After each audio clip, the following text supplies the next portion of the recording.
এবার এই যে 13দশ জাতীয় সংসদে সনাতনী জাতি একটাও মাথা তুলে দাঁড়াতে পারলেন না, একটাও সংসদে যেতে পারলেন না। ঘৃণা করি, লজ্জা করে থাকা উচিত। যে দলের যান আমার কোনো আপত্তি নাই, ওই বিএনপি যান, জামাত ইসলামের যান, হেফাজতের যান, কোনো নয়, অন্তত ওখানে আমরা বাংলাদেশে এখনো যে সনাতনী জাতি আছি, যে দলের হয়ে যান 10টা সনাতনী পার্লামেন্টে যাওয়া উচিত ছিল। ওয়া অর্ধেক তাই, তাই ও বলবো না, ও আমার এসে তাইয়েন না, যেটা বলছি তাই শোনেন। তাহলে আমাদের উচিত ছিল কি, পার্লামেন্টে না গেলে আপনাদের কথা কেউ শুনবে না, শুনবে। আর যদি 10টা পার্লামেন্টে সনাতনী থাকতো, একজন তো দুটো কথা বললে আজ বিশ্ব জানতো, জানতো কি না? এটার কারণ কি? এটার মূল অবক্ষয় হচ্ছে আমরা সনাতনী একতাবদ্ধ নই, সনাতনী একতাবদ্ধ নয়। আমি কোন দলের হয়ে কাজ করি নাই, আমি কোন রাজনীতি নেতার সাপোর্ট দিয়ে কথা বলি না। আমি গোপীনাথ কথা বলি আমার জাতির সাথে, আমার সনাতনের সাথে। আর সনাতন ধর্মে জন্মগ্রহণ করে যারা নিজের জাতীয় টান নাই, ওর জন্মের ঠিক নাই। যে নিজের স্বজাতি চিন্তা করবে না, যে নিজের জাতির প্রতি টান থাকবে না, নিজের স্বধর্মের প্রতি টান থাকবে না, বুঝবে ওর এক বাপের জন্ম না। অতটাই কষ্ট পান। কিন্তু আমার এই কুরামিন আমি দেবই, আমি এই কুরামিন দেবই। তাহলে আজকে আমরা যারা এসেছি, মায়েরা এবং বাবারা, আমার গোপী সভার নিয়ম হচ্ছে শুধু আমার দীক্ষিত যারা তারাই গোপী সভা পাবে তা নয়। আমার গোপী সভাটা শুধু আমার একার নয়, এটা আপনাদের। এই গোপী সভার নিয়মে চললে আমরা সাধুরা যারা আছি, যে যে মতের আছি, একত্রিত হতে হবে। তবে একটা কথা আছে, খাবারের কথা শ্রীমদ্ ভগবত গীতায় বর্ণনা করা আছে, সাত্বিক, রাজসিক, তামসিক। 3 প্রকারের খাদ্য আছে না? আছে কি না? এই 3 প্রকারের খাদ্য আমাদের গীতায় নির্ণয় করেছে। তাহলে সনাতনীদের জন্য সাত্বিক খাবার প্রশস্ত, প্রশস্ত আছে কিনা? এই বনগ্রাম আদি একটা বৈষ্ণবের গ্রাম, কোন গ্রামবাসী কিন্তু বৈষ্ণবত্ব ভুলে যাচ্ছেন। আপনাদের কিন্তু জবনে ধরছে কিছু লোকে। এই জবনের হাত থেকে মুক্তি পেতে হলে আপনাদের এখনো সচেতন হতে হবে। সচেতন কি? আপনাদের বুদ্ধি, কার্য, প্রেম, ভক্তি নষ্ট করে দেবে দুটো বস্তু দিয়ে। অখাদ্যকে খাদ্য বলে প্রচার করবে, আর অভক্তকে ভক্ত বলে প্রতিষ্ঠিত করবে। এগুলো গ্রহণ করা যাবে না। কি রাগ করছেন নাকি বাবা? দেখুন আমার কথাটা একটু শুনুন। এই বনগ্রামে আমি যখন পদার্পণ করেছি, তখন যে বৈষ্ণব সমাজ ছিল, কঠোরতা ছিল, এখন সেটা নেই। বৈষ্ণবের কঠোরতা না হলে বৈষ্ণব ধর্ম রক্ষা পাবে না। এখানে কঠোরতার প্রয়োজন আছে। এই মায়েরা কি ফুটফুট না করে আগে কথা শুনবে, না হলে বাড়িতে রান্না হবে, ওখান থেকে খেয়ে চলে যাবে। আগে কথা শুনতে হবে। কথাটা কেন বলছি? আমার জন্য বলছি না, আমার জাতির জন্য বলছি। কথাটা আগে শুনুন। এই বনগ্রামের মধ্যে কেন বলছি, এই বনগ্রামে কৃপা করে আমার অনি পাগলি, হরিচাঁদ, ওরা আমার এই পাগলটা, ওরা আপনাদেরকে আহ্বান করেছে। কষ্ট দিচ্ছে, কিন্তু কষ্টের মধ্য দিয়ে আমার আনন্দ বাড়ছে, কারণ আপনাদের চরণে আমার মনের কথাগুলো আজকে প্রকাশ করতে পারছি। গোপী সভাটা আমার জন্য নয়, গোপী সভাটা আমি চাচ্ছি সারা বাংলাদেশের সমস্ত জায়গায় ছড়িয়ে যাবে। এবং আমাদের একটাই কার্যক্রম, সনাতনী জাতি যদি বিপদে পড়ে তার পাশে গিয়ে দাঁড়াতে হবে। সনাতনী ধর্মের মধ্যে যদি কেউ মেয়ে বিবাহ দিতে পারছে না, অসহায়, তার চলার কোনো গতি নেই, তার পাশে গিয়ে আমাদের কাজ করতে হবে। সনাতনী জাতির জায়গা যদি জবরদখল করে অন্য কোনো জাতি, সেখানে সমস্ত সনাতনী ঝাঁপিয়ে পড়ে সেই সম্পত্তি আইনত ভাবে আমাদের উদ্ধার করতে হবে। কথাটা বোঝা যাচ্ছে? যারা যেখানে যে অবস্থায় আছে, যে যে পোস্টে চাকরি করেন, ডাক্তার, ইঞ্জিনিয়ার, প্রফেসর, প্রিন্সিপাল, যে যেখানে আছেন, তার অবস্থান থেকে এই জাতিকে কিছু অনুদান, শক্তি, অনুপ্রেরণা সমস্ত কিছু যোগাতে হবে। মন্দির গড়ে কোনো লাভ নেই যদি সেবায়ত গঠন না করা যায়। আগে মন্দির করে লাভ নেই। আজকে এই বাংলার বুকে সেবায়ত গঠন না করে যারা মন্দির গঠন করবেন, কয়েক প্রজন্ম নয়, কয়েক বছর পরে ওই মন্দির হবে ছাগল বাঁধা ঘর। এই ছাগল বাঁধা ঘরকে যদি না বানাতে চান, তাহলে আগে আমাদের পুরোহিত তৈরি করতে হবে, সেবায়ত তৈরি করতে হবে। আমাদের সনাতনকে আমরা অন্য ধর্মের কাছে প্রচার নয়, আমরা প্রত্যেক সনাতনীর বাড়িতে গিয়ে আমরা শুদ্ধ সনাতনকে প্রচার করব। রাধে কি আপনারা কি একমত? একমত। আমার গোপী সভার লক্ষ্য হচ্ছে সমস্ত সনাতনী একত্রিত করা। এখানে মধু আসবে, শৈব আসবে, শাক্ত আসবে, গানপত্য আসবে, সৌর আসবে। তবে যদি কার আহার বিচার না থাকে, ব্রাহ্মণের ছেলে আসলেও তার হাতে আমরা গ্রহণ করি না।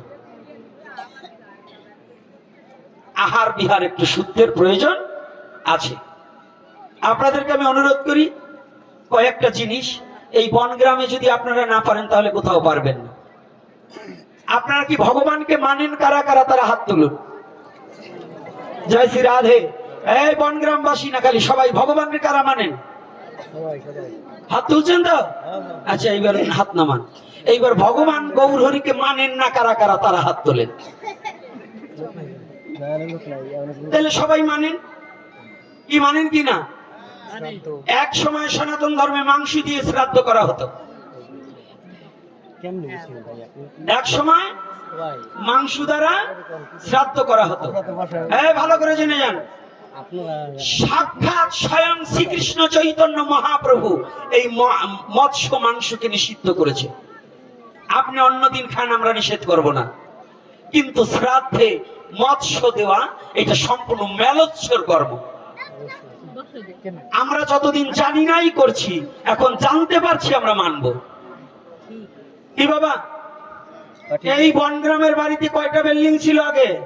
রাধাকান্ত বাবা, আগে বিল্ডিং ছিল, তাহলে এখন বিল্ডিং হয়েছে, তাহলে বহুত হয়েছে। আগে টাকা ছিল না, আমরা অভাবী ছিলাম, করেছি। আগে এই নমো যাইতে শাস্ত্র জানতো না, তাহলে আমরা অপকর্ম করেছি। এখন আমরা জানতে শিখেছি, বুঝতে শিখেছি, আমরা কি অপকর্ম করব? আপনি মৎস্য বুঝিও না, আপনার বাবা মাছ খাক। এক কিছু দুষ্ট লোক আছে, শয়তানের দল, একেবারে পাক্কা শয়তান, মানে টাটকা শয়তান। ওরা নিজেরা তো করবেই না, আর ধর্মকে নষ্ট করার জন্য ওরা বলে ওর বাবা মাংস খাইতো, ও নিরামিষ শ্রাদ্ধ করবে কেন? এই কটা হচ্ছে টাটকা শয়তান। আমার ক্ষিতীশ বাবা কি আছে? হ্যাঁ, না, উনি এই আছে তো। এই অঞ্চলের যারা বিদগ্ধজন মাতুব্বা সবাই আছেন না? হ্যাঁ, ভালো করে শুনবেন কথাটা। আমি যদি শাস্ত্রের না দেখাতে পারি, আমার জিহ্বা কেটে দেবেন। আমি লিখিত দেবো ইসলামের উপর। আমি গোপীনাথ যদি না দেখাতে পারি, আমার জিহ্বা কেটে দেবেন। আর যে মহাপ্রভুকে মানে না, তার সাথে আমাদের কোনো সম্পর্ক থাকতে পারে না।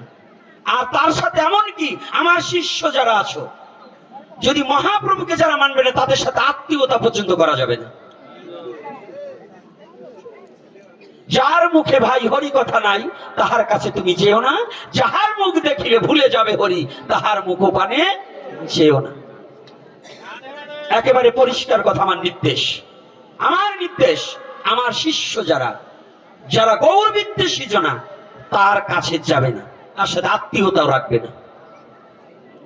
কারণ যে ভগবানকে ত্যাগ করতে পারে, সে পৃথিবীতে আমাকে হত্যাও করতে পারে, পারে কিনা? এজন্য তার সঙ্গ করা যাবে না। রাধে রাধে। কি কথা কষ্ট হচ্ছে নাকি? বলবো না? বলবো না? তাহলে মহাপ্রভু নিজে এই মৎস্য শ্রাদ্ধে দেওয়া নিষেধ করেছে। তাই যে টাটকা শয়তান গুলো বলে তোর বাবা মাংস খাইছে, তাইলে তুই মাছ দিবি না কেন? এই টাটকা শয়তানকে জিজ্ঞাসা করতে হবে, তোমার বাবা আগে ছিল সিঁড়ি, এখন স্বর্গীয় দাও কেন? কি স্বর্গীয় দেয় না? মা মারা গেলে কি কয়? স্বর্গীয়া। আর বাবা মারা গেলে আবার আর একটা দেয়, ঈশ্বর। নাকি বাবা দেয় কিনা? তাহলে ঈশ্বর যদি দেয়, তোমার বাবার সাথে ঈশ্বর সংযোগ করলে, অর্থাৎ তোমার বাবাকে ঈশ্বরের চরণে সমর্পণ করলে, ঈশ্বরের সেবায় কি মাছ লাগে? আরে কথা বলেন না কেন? না, লাগে না। হ্যাঁ, তো যদি স্বর্গীয় দেন, স্বর্গে কি মাছ লাগে? বাবা জীবনে ভালো কাম করলো না, সারা জীবন অকাম করলো, কোদাল কোবাইয়া পরের জমি একাত করে দখল করছে চতুর্দিক দিয়া। এই হারামজাদা মরছে, ওরে একেবারে দান সাগরে শ্রাদ্ধ কইরা গীতা দান করলেন, 100 বার স্বর্গীয় লাগাই দিলেন। এতে চিন্তা করলেন না যে সারা জীবন অকাম করছে, ভক্ত সঙ্গ করে নাই, হরিনাম করে নাই, মালা তিলক করে নাই, মরার পরে তুলসী তলা তুলসীর পাতা চোহে দিয়ে কান্দন শুরু করে দিয়েছে 14 গোষ্ঠী। হরিনাম করে না, মুরগি পালে, একটা হরিসভা করবে না, ভক্ত সঙ্গ করবে না, মুরগি পোষবে। যারা আমার শিষ্য মুরগি পোষলে ওই বাড়িতে যেটা মরবে ওই হরিনামের চরণামৃত দিবে না, ভগবানের চরণামৃত দিবে না, মরবার সময় মুরগির পা দোয়া জল খাওয়াবা। কারণ সারা জীবন যদি তুমি হরি ভজন না করো, মরার সময় ও মরাটারে খাওয়াই লাভ। তো একটু ভালো করে শুনুন, ভজন এত সহজ নয়। সনাতনী বীর্য, আমরা চবন নয়। আমি আর্য সংস্কৃতিতে মানুষ হতে চাই, আমি আর্য সন্তান, আর্য সংস্কৃতি মানি। আমি ওই প্রাচ্য দেশে ওই ইংরেজদের সংস্কৃতি আমি মানি না। আমি অমৃতস্য পুত্রয়া, আমরা অমৃত ধাম থেকে এসেছি, সেই অমৃত ধামের কথা বলতে হবে, অমৃত ধামের সিদ্ধান্ত মেনে নিতে হবে। সেই অমৃত ধামের সিদ্ধান্ত কি? আজকাল এক গ্রুপ বেরোইছে, কয়েক গাছেও তো ডাইল হয়, তো মুসুরির ডাইলও যা আর মুগের ডাইলও তো তা, ও গাছে হয়, ওর সাথে আর মাছের সাথে সম্পর্ক কি? কি বলবো নাকি? আপনারা কি বলেন? এরকম এক গ্রুপ আছে না, বলে না? আমার সুভাষ বাবু মাথায় আটকা, কি হয়েছে? মাথায় হাত দেওয়া চলবে না। আজকে মাতুপাড়ি বাবার আছে কয়টা আছে, এই কয়টারে পুরো এই গ্রাম পরিষ্কার করাইতে হবে। কারণ আমার ক্ষিতীশ বাবা, আমার সুভাষ বাবা, আমার বঙ্কিম বাবা, যারা যারা আছে এই গ্রামের যে কয়জন মাতুব্বর আছে, হয়তো আমার প্রশ্নের উত্তর দিতে হবে, না হলে যেটা শাস্ত্রীয় সিদ্ধান্ত মাইনে নিতে। ঠিক? এই মারা কি বলেন না? বড় মাছের পিস দেখলে হুশ হারাই যাবে। আরে সারা বছর খান, ওই একদিন খাইয়েন না। একটা কথা শোনেন, কাজে আসবে। আমার জন্য বলছি না, আপনার বংশকে মুক্তির জন্য বলছি, আপনার পিতৃপুরুষের মুক্তির জন্য অনুরোধ করছি। আমি করজোরে বিনয় করে ভিক্ষা চাচ্ছি সমাজের কাছে যে পিতৃ শ্রাদ্ধে মৎস্য বন্ধ করুন। আমার জন্য চাচ্ছি না, আপনাদের জন্য বলছি, আপনার পিতৃ শ্রাদ্ধে মৎস্য বন্ধ করুন।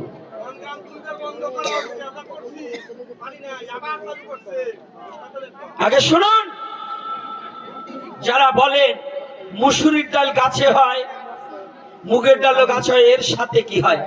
মুসুরির ডাল ওটাও মানি, প্যারাপাইরল আর প্যারাসিটামল কোম্পানি দুইটা, কিন্তু কার্যকারী ক্ষমতা এক না দুই। মুসুরির ডাইলে খাইলে পরে মন চঞ্চলত্ব হয় বিশ্ব চরাচরে, এই জন্য সাধক মুসুরির ডাল নিষেধ করে। কথাটা বুঝছেন? আমিষ আর নিরামিষ কোনো কথা নয়। আলুর মধ্যেও আমিষ আছে, দুধের মধ্যে আমিষ আছে, আছে কিনা? আমিষ নিরামিষ নয়, নিরামিষ কোনো কথা নয়। আমাদের সাত্বিক, রাজসিক, তামসিক, সাত্বিক খাদ্যের আওতাভুক্ত এই মুসুরির ডাল পড়ে নাই। এজন্য আমাদের পথভ্রষ্ট করার জন্য অনেক কুচক্র মহল কি করবে জানেন? আপনার বাড়ি হরিবাসর পাতায় দিয়ে ওই মহাসভাতে কবে ওই প্রণবানন্দ মঠে খায়, সৎসঙ্গে খায়, তোমাকেও খেতে হবে না। যারা শুদ্ধ কৃষ্ণ ভক্ত তারা কখনোই এটা গ্রহণযোগ্য নয়। হাজলামি করে ভাবছো যা খুশি তাই করবে তুমি, এটা কিন্তু চলবে না। ভালো ছাড়া মন্দ করলে পারিপার্শ্বিক ছাড়বে না। এজন্য আপনাদের কঠোরতা গ্রহণ করতে হবে। গোপী সভার নিয়ম, সত্য সনাতনকে প্রতিষ্ঠিত করতে হবে এবং সবাইকে এক ছত্র ছায়ার নিচে আনতে হবে। আমি কোনো মতপথকে ঘৃণা করছি না, কিন্তু আমি ঘৃণা করি তাকে যে সাধু সেজেও সমাজকে ক্ষতি করছে, সাধু সেজে আমার ধর্মকে ক্ষতি করছে, সাধু সেজে আমার জাতিকে ক্ষতি করছে। কি বলুন? কথাটা বলছি কি কষ্ট পাচ্ছেন? কি আমার কথায় কি আপনার কষ্ট পাচ্ছেন? মায়েরা, তাহলে আমাদের কি করণীয়? আমি যেমন গোপী সভায় আমার এই কয়েকজন দিব্যজ্ঞান, প্রীতিশ এবং আমার বিপুল এবং আরো যারা যারা আছে সবাইকে আমি একটা দায়িত্ব দিয়েছি যে প্রতি বছর এই গোপী সভা শেষ হবে, 1 বছর পূর্ণ হলে পরে তোমাদের মধ্য থেকে যে কোনো গ্রামের এমন একটা ব্যক্তিকে খুঁজে বের করবা যার পুত্র নাই, স্বামী নেই, ইনকামের কোনো রাস্তা নেই, তাকে একটা গোবৎস দান করবে, যেন ওইটা প্রতিপালন করে তার জীবনটা ভবিষ্যতে কাটাতে পারে। রাধে রাধে। আমি ওদের বলে দিয়েছি যে এটা দান করবে। আর এমন কোন জিনিস দান করবে না ওই যে এখন ভগবানের বিগ্রহ দিলে সেটা বুঝেই বোঝে না, আরে বিগ্রহ দিয়ে লাভ কি? ওকে মানুষ তৈরি করতে হবে আগে। আগে তোমার ওই মালা তিলক বেশি করে দিয়ে ধার্মিক তৈরি করে দিলে ওরা ব্যবসা পাতায় নেবে। আজকাল সাধুরে ব্যবসা করে, এই ব্যবসাটা থেকে বেরিয়ে আসতে হবে। এই ব্যবসাটাকে হিংসা, নিন্দা, অহংকারকে পরিত্যাগ করতে হবে। আমরা সনাতনী, যে সনাতন ধর্মের মধ্যে যে কুলের থেকে আসুক তাকে আমি গ্রহণ করে নেব, তাকে আমরা কি করব? গ্রহণ করে নেব। কিন্তু আমাদের গোপী সভার মূল লক্ষ্য হচ্ছে সনাতনের জাতির স্বার্থে আমাদের কাজ করতে হবে। বলো না গো রাধে রাধে। এই সনাতনী জাতির লক্ষ্যে যদি কারো কাজ করবার ইচ্ছা থাকে, নিঃস্বার্থ ভাবে কোন স্বার্থের বিনিময়ে আমার সংগঠনে যোগদান করতে পারবে না। নিঃস্বার্থ ভাবে যদি কেউ পদ পজিশন পাওয়ার লালসায় আসতে চায়, তাকে আমি চাই না। তুমি কর্ম করে যাও, পদ পজিশন তোমাকে ডেকে নেবে। বলো না গো রাধে রাধে। পদ পজিশন তোমাকে টেনে নেবে। এই মায়েরা কথা বলবে না, ভালো করে শুনুন। এই গোপী সভার নিয়ম আমার শিষ্যদের আমি বলে দিয়েছি। দীক্ষার সময় আমার এখন করাদমে নির্দেশ, যারা 2 আঙ্গুল বিলাসপুরে, 2 আঙ্গুল বর্ডারের বিলাসপুরে রাস্তাঘাটে যাবে, ওইখানেই তারা পিটাবো। পরিষ্কার। সনাতন ধর্ম কোন জানোয়ারের ধর্ম নয়, সনাতন ধর্ম কোনো বেবিচারীর ধর্ম নয়। সনাতন ধর্ম হচ্ছে শুদ্ধ সাত্বিক সনাতন ধর্ম। পৃথিবীতে যাহা কিছু আছে তার মধ্যে শ্রেষ্ঠ হচ্ছে সনাতন। পৃথিবীতে যাহা কিছু আছে তার শ্রেষ্ঠ হচ্ছে সনাতন। এই সনাতনকে কলুষিত করা যাবে না। আর এই যে অনেক বাবাজিদের আমি আর একটা কথা বলে যাচ্ছি, শুনুন সাধু বাবারা, আপনারা অনেকেই সাধু হয়েছেন, প্রসাদ বুঝি আজকে 30 বছর 40 বছর 50 বছর আছেন, কিন্তু আপনাদের ঘরের ছেলে পেলে কেউ একটু আপনাদের সেবা যত্ন করে না। এরকম আছে না? সেবা করতে হলে নিরামিষ বুঝি হতে হবে। ছেলেরা বাবার কথা শোনে না, নিরামিষ বুঝি হবে না। ছেলে বসে বৌমারা আরো, আমি যে করাইতে রান্না করে দেবো, খাইলে খাবা, না হয় বাড়িতে নামিয়ে যাও। এইরকম কিছু বদমাশ আছে না? আপনাদের একটা নির্ভয়, যার 2 কাঠা জমি আছে, যদি আপনার সন্তান আপনাকে শুদ্ধভাবে খেতে না দেয়, তারা যদি পথে না আসে, বিপদগামী হয়, ওই 2 কাঠা আমার সঙ্গের নামে লিখে দেবেন, সারা জীবনের তরে আপনি আমার মন্দিরে বসে খাবেন। যদি আপনার কথা না শুনে সে ভজন পথে না আসলে পরে ওই সম্পত্তি তার ভোগ করা লজ্জা করা উচিত না? যে সন্তান তার পিতাকে সেবা করবে না, যে সন্তান তার মাকে সেবা করবে না, যে সন্তান তার পিতা মাতার সেবা করতে পারবে না, সম্পত্তি ভোগ করবে, ওই কুলাঙ্গারের বেঁচে থাকার অধিকার নাই। ওই পিতার সম্পত্তি ভোগ করার অধিকার নাই। তারা ওই সম্পত্তি ছেড়ে দেবে, আমার সংগঠন থেকে এসে ওই সম্পত্তি নিয়ে নেব এবং তার পিতা মাতাকে সারা জীবনের তরে ঔষধ, চিকিৎসা এবং অন্য যতদিন আমার দেহে প্রাণ আছে আমি চালাতে চেষ্টা করব। কি কষ্ট পাইছেন নাকি আপনারা? ভয় আছে? একেবারে ডাইরেক্ট। কারণ যে সন্তান তার মা বাবাকে খেতে দিতে পারে না, ও তো সন্তানই না। যে নিজের সুখকে গ্রহণ করতে চায়, পিতামাতার সুখ গ্রহণ করতে চায় না, পিতামাতাকে সুখে রাখতে চায় না, সে কেমন পুত্র? কি কষ্ট হচ্ছে নাকি যুব সমাজে? বলুন। আজকে প্রত্যেকটা পিতামাতার আমরা পিছিয়ে আছি। আজকে বাংলার বুকে নয়, ভারতের বুকে নয়, আমাদের কেন অনাথ আশ্রম, এই আমাদের বৃদ্ধাশ্রম থাকবে কেন? বৃদ্ধাশ্রম থাকবে কেন? প্রত্যেকটা সন্তান যদি পিতা মাতাকে যত্ন করতো, তাহলে বৃদ্ধাশ্রম লাগে? আমি বৃদ্ধাশ্রম করতে রাজি নই। আমি বৃদ্ধাশ্রম করব না, আমি অনাথ আশ্রম করায় রাজি, কিন্তু বৃদ্ধাশ্রম করব না। কারণ বৃদ্ধদের আশ্রমের জন্য, অনাথ এই বৃদ্ধাশ্রমে যাওয়ার জন্য নয়। যদি কোনো বৃদ্ধার কেউ না থাকে, তার পুত্র রূপে আমার কাছে যেতে পারে। বৃদ্ধা আশ্রম হিসেবে নয়, পুত্র হিসেবে যাবে। কিন্তু কথা থাকবে, আমার ওখানে তাকে আমি গ্রহণ করব। বাড়িতে সম্পত্তি আছে, তার ছেলে মেয়েকে দান করবে, খেতে দেয় না বিধায় আমার কাছে যাবে, তার জায়গা নাই। ওই সম্পত্তি লিখে দিতে হবে সংগঠনের নামে, স্যার আজীবন খাওয়াবো। কি আমার কথাটা কি কথাটা বলুন? ঠিক আছে, ওইটা করুক, দেখি মারার কেমন যোগ্যতা আছে, দেখি না কেন? এত সহজ নয়। আমি গোপীনাথ এখনো যখন 5ই আগস্টের পরেও এখনো যখন মহাপ্রভু আমার দেহ প্রাণ রেখেছে, রাখে হরি মারেকে, রাখে হরি মারেকে। এত চিন্তা করে পথ চলার সময় নেই। এখন একটাই পথ চলবেন, সাহস নিয়ে। কিসের ভাই? আমার ধর্ম আমি করব। স্বাধীন বাংলাদেশে জন্মগ্রহণ করেছি, স্বাধীনভাবে ধর্ম প্রতিপালন করব। আমি কারো ক্ষতি করব না, কেউ অন্যায় করতে আসলে তাকেও আমি ছাড়বো না। বলো না গো রাধে রাধে রাধে রাধে। এটা তেজস্বী হন। মা ভাই, গোপী সবার একটাই নীতি, সেটা হচ্ছে পরস্বার্থ, নিজ স্বার্থ পরিত্যাগ করে পরস্বার্থে এগিয়ে আসতে হবে। এটা যে যার মধ্যে পাবো, সে আমার শিষ্য না হলেও তাকে আমি কোলে তুলে নেব। আর যার মধ্যে যদি এই স্বার্থ, নিজের স্বার্থ, সুখ ভোগ বাসনা বিলাসের জন্য আমার কাছে যোগদান করতে চায়, সে আমার কাছে আসবে না। এটা পরিষ্কার। আজকে যেমন আমার হরিচাঁদ এবং উনি বলছে, বাবা ওর 2টো ছেলে ভগবান কৃপা করে প্রবাসী জীবন যাপন করছে, অতটুকু ছেলে যারা আমার মনে পড়ে সেই দিন হরিচাঁদ বিয়ে করেছে, তার 2 ছেলে বিদেশে গেছে, তারাও আমার শিষ্য। অতটুকু ছেলে যারা আজকে খেলাধুলা করবে, সামনে দিয়ে ঘুরে বেড়াবে, কিন্তু 2টো অর্থের বিনিময়ে বিদেশে চলে গেছে, প্রবাস জীবন। ও আমাকে বলছে, বাবা ওরা যে টাকা পাঠিয়েছে ওখান থেকে কিছু কিছু রেখে আজ আমি গোপী সভা নিতে চাই। আমি বলছি যথার্থ।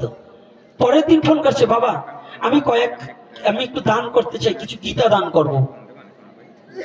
আমি বলছি গীতা কেমন? বড় বড় গীতা। আমি বলছি না, আমি এতে রাজি নেই। অধিকাংশ গীতা দান করবে, যাদের দান করবে ওই সমাজপতি সাধু, তাদের। এরা গীতা জীবন ভরে পাইয়ে আসতো, নিয়েই ঘরে রেখে দেবে। বলুন তো, এই গীতা পাঠ, এই গীতা দান করে এখন লাভ নেই। গীতা একটা দান করবে, যাকে করো, কোন সাধুকে একটা দান করে দাও। কিন্তু যার বস্ত্র নাই, গরিব দুঃখী যদি থাকে, তাদেরকে কিছু দান করো। কিংবা কিছু সাধুরা থাকবে, কিছু সমাজেরও প্রয়োজন আছে, তাদেরও দান করবে। কিন্তু যে ব্যক্তির কিছু নাই, তা দেখে দেখে তাদের কিছু দান করার ব্যবস্থা করবে। আবার কিছু আছে যারা ভক্ত, তাদেরও দান করবে। ভক্তদের জীবনই তার এক ভক্তের হাতে, নাকি? ভক্তদের জীবন আর এক ভক্তের হাতে নয়? এইভাবে তাই সেই অতটুকু বালক ছেলেদের ইনকামের অর্থ উপার্জন, সেই অর্থ দ্বারা কিছু বস্ত্র এনেছে। আমি সবচেয়ে খুশি হয়েছি, আমরা সাধুরা এক বাড়িতে 11 পদ 15 পদ রান্না করে সেবা করি না বাবা? আচ্ছা বলুন তো, আমরা কত লুচি পুরি সেবা করে, আমরা ভোগ লাগিয়ে সাধুরা ঘরে বসে সাধুরে সব সেবা করে নি। কিন্তু জানেন, এমন একটা ছেলে এই সমাজে নিমন্ত্রণ তো ক্ষিতীশ বাবুকে, ওই সুভাষ বাবুকে সবাই করে, ছোট খাটো গরিব বড় লোক সবাই তো করে, তাই না বাবা? বলুন, সমাজপতিকে সম্মান সবাই করে, আমিও করি। কিন্তু এমন একজন ব্যক্তি আছে এই গ্রামে অবহেলিত, তার বাবাও নেই, মাও নেই। আবার বাবা আছে মা নেই, আবার মা আছে বাবা নেই। এরকম কত অসহায় বাচ্চা থাকে না? আমি গোপীনাথ কয়টা মালা নিয়েছি, একটু তিলক পড়েছি, আমাকে কতজন নিমন্ত্রণ করে। বাজারের সবার ভালো খাবারটা আমাকে এনে দেয়, একটা ফল দেয়। একটা বাচ্চা দূরে দাঁড়িয়ে আমার হাতে যখন ওই কমলাটা দেয়, মনে মনে ভাবে ওই কমলাটা যদি আমাকে দিত। জানেন, ওকে শীতের সিজনে একটা কমলা কিনে দেওয়ার মতো বান্ধব কেউ নেই। আমার মতো গোপীনাথকে ফল কেজিতে কেজিতে কিনে দেওয়ার মতো অনেক ভক্ত আছে, অনেক ছেলে মেয়ে আমার আছে, কিন্তু ওই বালকটাকে দেওয়ার মতো কেউ নেই। জানেন, এমন একটি বৃদ্ধ আছে, ছেলে ছিল, অকালে ছেলে দুটো পিতার আগে প্রাণ হারিয়েছে। ওই বৃদ্ধ বাবার হাতে কেউ কিছু দেয় না, আমরা তো স্বার্থপর। আমি সাধু হয়েছি, ঘরে বসে বসে ভালো খেলাম, কিন্তু বাইরা একটা জিনিস দেই না, আমার খুব কষ্ট হয়। হানে নিঠুর সমাজ। এই কি সাধুতা? এই কি বৈষ্ণবতা? এই কি ভক্তির লক্ষণ? আমি ঘরে বসে খেলাম, 1 কেজি পোলার চাল 6 জনে না খেয়ে ওই 1 কেজি পোলার চালের টাকা দিয়ে মোটা চাল, কন্ট্রোলের চাল 2 কেজি এনে একটু খিচুড়ি রান্না করে যদি আমরা 15 জন খেতে পারি, তাহলে এই 15 জনে খাওয়াটাই যথার্থ। আমি মোটা চাল খাওয়ার জন্য প্রস্তুত, তবু আমার সমাজ, আমার জাতি যেন না খেয়ে না থাকে। ওই অবহেলিত সমাজ যেন উঠে আসে। এই অবহেলিত সমাজের ছেলে মেয়েরা যেন একটু ভালোবাসার সুযোগ পায়। আমার বিপুলকে আমি বলেছি, বাবা ওরা মন্দিরে এবার বিপুল দীপজ্ঞানের পিতিশ আয়োজন করবে, ওরা পুষ্করণের। আমার আর এক ছেলে ওদের কথায় রাজি। বাবা দেবে, দাদারা দিলে আমার কি, আমাদের কি, আপনি বলেন। হ্যাঁ বলেন। আমি বলছি আমি রাজি না, আমি পুষ্করণে রাজি নয়। পুষ্করণ বাদ দিয়ে যদি জাতি গঠনের জন্য কিছু তুমি দান করতে পারো, আমি রাজি। আমি খুদ ভাত খাবো, আমি ফেনা ভাত খাবো, তাতে আমার কোনো দুঃখ নেই, কিন্তু অপচয় করে পুষ্করণ একদিন খাবো, সারা জীবন তো আমি খেতে পারবো না। আমি একদিন না খেয়ে, একদিনের সুখটাকে বর্জন করে আমি মোটা অন্ন খেয়ে, যে পিতিশ আমাকে বাসমতি চাল কিনে দেয়, আমি জানেন আমি একটা ইচ্ছা করে কয়দিন করেছি কি, ও যখন গেছে আমি মোটা চালে ভাত রান্না করে দিয়েছি। বাস্তব সামনে ওর কাছে বলিনি, ও বাড়িতে চিকন চাল খায়, আমি মোটা চালে ভাত রান্না করে দিয়েছি। একটাই কারণ,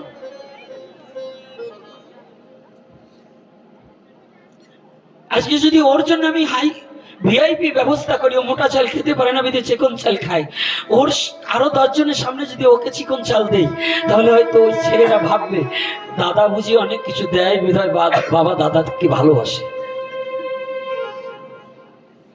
আমি দেই না, আমি দেই না। আপনাদের কাছে আমার বিনীত প্রার্থনা, সমাজে যদি কোনো কাজ হয় আপনাদের চরণে পড়ি, মায়েদের বাবাদের চরণে পড়ি। 3 পদ দিয়েও জীবন রক্ষা করা যাবে, যাবে না? 3টা আইটেম দিয়ে জীবন রক্ষা করা যায় না, আইটেম আরো 2টো কমিয়ে দেব, কিন্তু ওই টাকা দিয়ে আরো ভক্ত সেবা বাড়াবো। আমরা ডাল আর আলু সিদ্ধ দিয়ে ভগবানকে ভোগ লাগিয়ে আমরা মহাপ্রসাদ পরম আনন্দে পেয়ে চলে যাব, কোনো আপত্তি নেই। কিন্তু গরিব দুঃখী যাদের কেউ নিমন্ত্রণ করে না, তাদেরকে নিমন্ত্রণ করে এনে আমরা একসাথে সেবা করে তাদেরকে ভালোবাসা দিয়ে যদি আমরা পথে টেনে তুলতে পারি, একদিন আমার যে বড় বৈষ্ণব সে হতে পারে। মেঘ দেখে তুই করিস না ভয়, আড়ালে তার সূর্য হাসে। মেঘ দেখে ভয় পাওয়ার কিছু নয়। আমি কথা দিয়েছি, আপনাদেরকে কথা দিয়ে যাচ্ছি, আপনারা একতাবদ্ধ হন। যে দলই বাংলাদেশে ক্ষমতায় আসুক, সনাতনীদেরকে ডাকতেই হবে।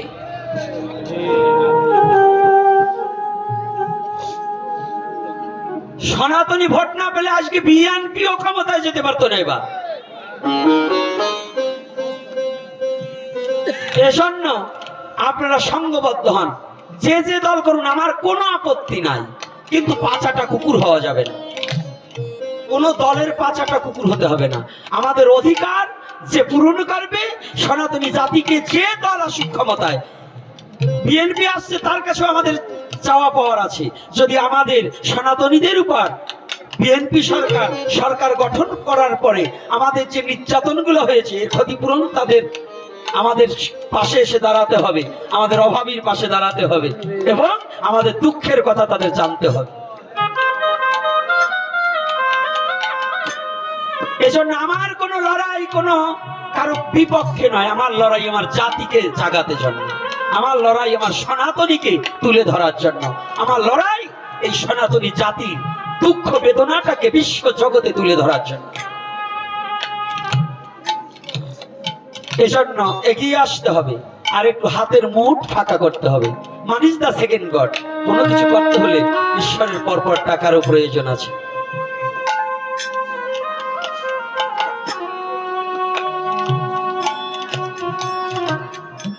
ছয়টা বাজলে ওদিক তো ভোগ হয়ে যাবে, প্রসাদ পাবে। এখনো মনে করাবো না কয়টা বাজে।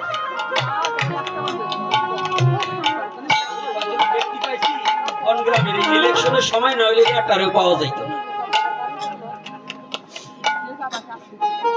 এনাগো কানে ফোন করে যদি কিছুরা বলে তাই শোনে, না হইলে আর শুনতো না নাকি বাবা? এরা আর পর্যবেক্ষণ করতো না, আজকে পর্যবেক্ষণটা করিয়ে দিলাম যেন এরা এদের কানে গেল যে কি আমাদের চলছে, যাতে পরিবর্তন হয়।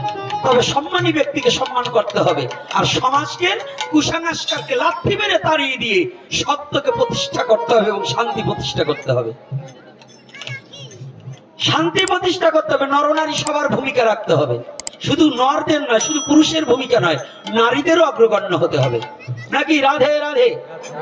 হরিকথা আরো, হরিকথার সময় আলাদা, আর আমার গোপী সভার মূল লক্ষ্য হচ্ছে সনাতনী জাতিকে জাগানো। কথাটা বলছেন?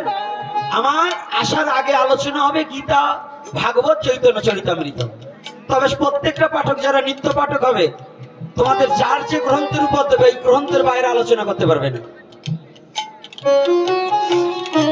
যাকে গীতা দেবে সে গীতা পাঠ করবে, যে ভাগবত পাঠ করবে সে ভাগবত পাঠ করবে, যে চৈতন্য চরিতামৃত সে চৈতন্য লীলা থেকে আস্বাদন করাতে হবে। বলো না রাধে রাধে। মনে থাকবে তো?